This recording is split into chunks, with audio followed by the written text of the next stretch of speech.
Jack Daniels, Old No.7. Do you know what the 7 stands for? Well, I'm going to tell you the fact that nobody knows. But this is my favorite story to date. And while we were at the distillery, I asked around, and people have verified if there is a true story, this one's probably it.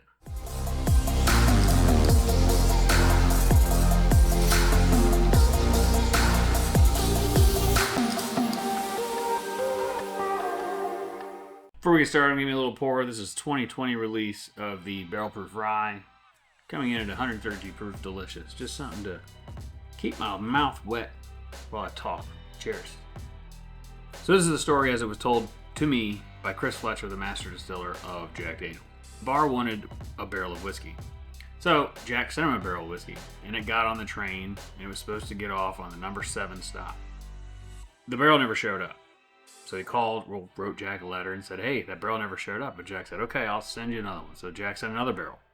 Same thing, same train, stop number 7. And when it got there, the people in the warehouse thought, hey, this label came off this other barrel. These must go together. So they put them both together and they delivered them to the bar. And the guy at the bar tasted both of them. And he wrote back to Jack and he said, hey, I got both of the barrels. Thank you for sending me another one. I guess they found the other one. Let me know if you want to send it back. Whatever. He said, but there's a difference between the two barrels, and I don't like the new one. I want the old one. I want the old number 7. And he didn't know that it was called number 7 because it was a 7 train stop. But Jack figured all this out, and Jack decided, from this day forward, I'm going to write old number 7 on every single bottle of whiskey that I sell. True story, I don't know, but I liked it. So what is a single barrel pick? You've probably seen it or you've been on the picks yourself, but it's basically when a store or an organization goes through a distillery and gets an entire single barrel just for themselves. So I've been fortunate enough to do a few of these picks through liquor stores and bourbon clubs, and every single time it's awesome. And it goes by so fast. I mean, it's like you really wish you could savor the moment, but you know, it is a business. They got to get you in, they got to get you out. Time was a little different. We did get to spend a bunch of extra time in the warehouse in Byron, and it was a great time. So luckily, I have a friend that's a pilot, and he loves whiskey. It turned our 9-hour drive into a 2-hour flight. The trip was through 7 Stars Liquors out of James Island, South Carolina. So that barrel should be there soon, and maybe not soon, probably be a couple months. But the barrel will be there, and we're excited for you to taste it. So I've known Chris for a few years, and it's always a pleasure hanging out with him. He's a good guy, and just going on these picks together, it's bound to be one of the best, most memorable trips of life. You know, it's every time we go somewhere, it's just we have so much fun. So this time it was Chris, my buddy Andy. We took Andy's plane, and so Andy flies what's called VFR. It's Visual Flight Rules. So he doesn't fly with an instrument reading. Therefore, the sky's got to be pretty clear for him to fly. We can't go through clouds. It's got to be a nice day. We weren't 100% sure this was going to happen until probably 2 days before. I mean, Chris was definitely going to be there, but I don't know that I was going to make a 9-hour drive, and I certainly don't think Andy would either. So it was a little foggy that morning, and then we had an opening, and we went for it, got up in the air, and before you knew it, we were touching down right outside of Lynchburg in 2 hours, which was nice because we were to go to a private airport as opposed to like a massive airport and drive 45 minutes to the distillery. We're pretty much right down the road, so it was about as convenient as you can get it. So for breakfast, they sent us to Miss Mary Bobo's. If you've never been there before and you've been to Jack Daniels, you're missing out. If you do a single barrel pick, I guess that's complimentary. Very cool. Wasn't a lot that I could eat on the, carnivore. Anyway, it wasn't a lot that I would eat on, but I did eat some ribs. They had a little bit of meat there that I chewed on, but it all looked fantastic. The apple pie looked good. It all looked delicious.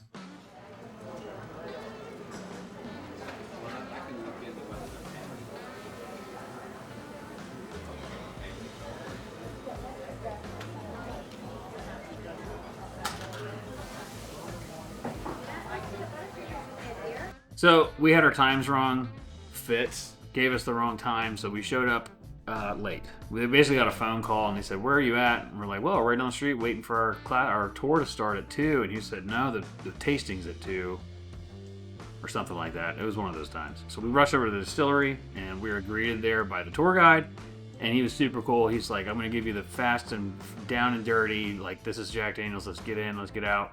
And so he took us 3 around just privately from each spot, kind of told us the stories. We got to film a little bit. This is a cool story here. Or if you've ever had any Jack Daniels Tennessee whiskey in your mouth, you had this cage spring water in your mouth, okay? On the average, we use 350 gallons of that water per minute. For every 2 gallons of water we pull out of the cave, we get 1 gallon of 100 proof whiskey. Now, Jack was born in 1850. 1860 rolled around, couldn't get along with his stepmother and actually ran away from home. But he ended up on the farm of a Lutheran minister by the name of Dan Call. Now, Dan owned his own whiskey still. Jack took a lot of interest inside of that. But this was before the emancipations and civil wars, and he trusted the care and watch his still to an enslaved man by the name of Nathan Nearest Green. Nearest Green and Dan Call would teach Jack on how to make good whiskey. But what was the secrets? Number one, water. But it can't be just any water. It has to be an iron-free water. And the reason is because iron ruins whiskey, turns it stale to a dull black. Number two, limestone. But limestone is a natural filter to the iron. Number three, charcoal mellowing. Those were the three components that was passed along to a younger Jack on how to make good whiskey. But the congregation actually went to Reverend Call, and they said, Rev, either you're going to preach or you're going to make whiskey, but you're not going to do both. So he decided he better preach, which means he had a whiskey still, and he put it up for sale, and he sold it to Jasper Newton Daniel at the ripe old age, 13 years old. Sold it to him for $25. But it took him 3 years to pay that off. Gives you a good idea what the dollar was worth back then. Different day, different time. But part of the deal was he had to take that pot still and find his own water source, which I think he did all right because this cave goes back approximately 2 miles.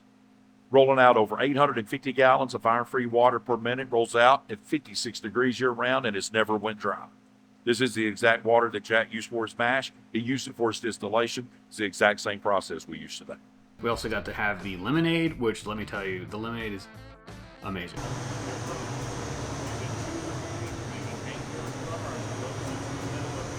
So if you go there, definitely stop and get your free lemonade for your door. We bring it up here, we set it down, we don't do another thing to it for at least 6 months.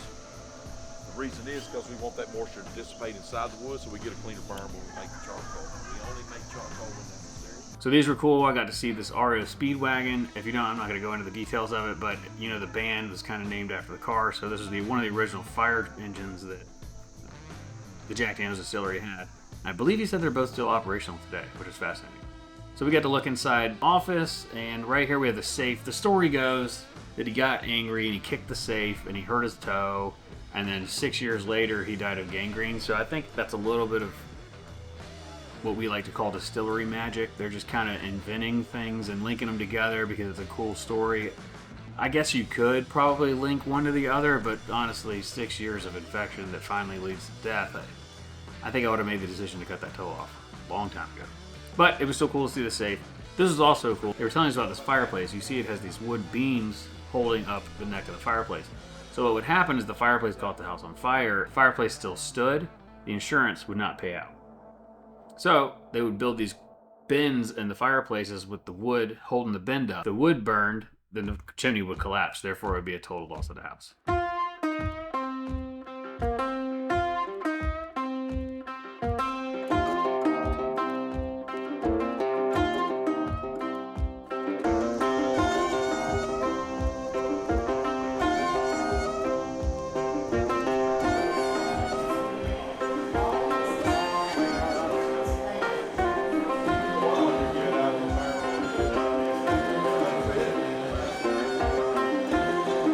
Now it's time to taste these barrels. It's one of the best parts because you get to thief them all.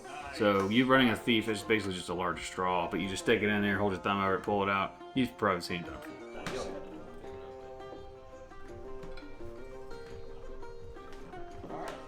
So we got This is what it has to go. Man. Yep. Oh, I'm ready. Oh, you ready? We're gonna have fun. We're gonna have fun. So we thieved a little bit of whiskey into these little bottles, and then you pour them out into their version of a Glencairn. Then you just kind of go through it. You kind of smell them all. It's like, what do you think about this one? And we like to write notes. So I'll try to make the same amount of marks on my paper as every single line. And that may be stuff that I've just made up, but I don't want anyone to judge anything based off mine, because I don't want to look at anyone else's paper. I just want to judge what I'm drinking, what I'm tasting, what I'm smelling, what I'm experiencing overall. So I'll run these 3 lines, and I'll do, like, if it's clean, I'll write a C maybe. If it's spicy, I'll write an S. And then once I taste one that I don't like, I will just keep putting marks in that column, or just arbitrary letters and numbers that don't mean anything. Just the way everything looks the same. Maybe a stupid way to do it. But that's the way I do it. I just want to make sure that I'm not impressioning anyone's palate, because that's one thing we've learned to teach in whiskey classes is your palate is very impressionable. You can walk into a room and somebody can go, oh, gross, that stuff's disgusting, and then you're immediately not going to like it, whether it's good or not. Point in case, it's usually when we're on a golf course, we'll bring Ancient Age and put it in a Stag Junior bottle, and people love it. They love Stag Junior, but if you were to walk around the Ancient Age bottle, they probably think it was trash. So we taste through all these barrels, and we all pretty much selected the same one. I think it was maybe one or two thoughts and opinions were different, but the whiskey, the barrel proof whiskey, straight off the top, we all kind of nailed it.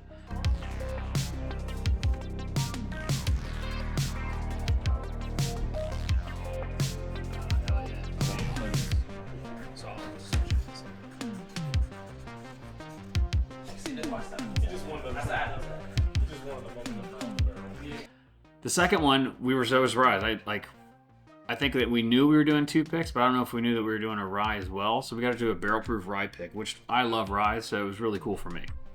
So coming in for the barrel proof rye, number 1 tasted like a bourbon. It didn't stand out as a rye, and because of that, you'll find that people typically will like that.